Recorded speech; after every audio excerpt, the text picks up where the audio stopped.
ल हामी चाहिँ यसरी बारीको मुन्टा टिप्दैछौँ।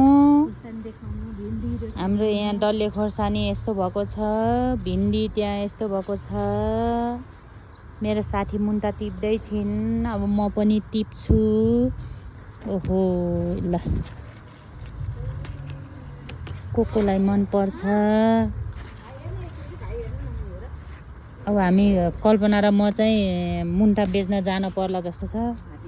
हात्तीडाँडामा लगेर तपाईँहरूलाई पनि चाहिन्छ भने आउनुहोस्, सम्पर्क गर्नुहोस्। गरौँ।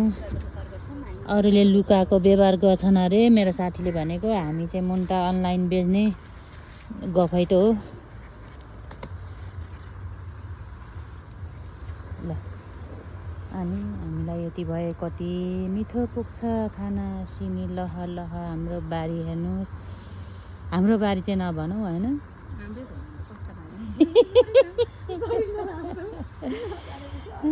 ल यसपालो यहाँ गाउँको काँक्रा लगाएको छौँ।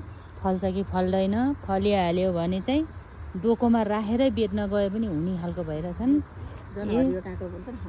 हरियो काँक्रो डढ्याम डढ्याम के छ डढ्याम डढ्याम होइन। मकैबारी डढ्याम डढ्याम, हरियो काँक्रो कर्याम कर्याम।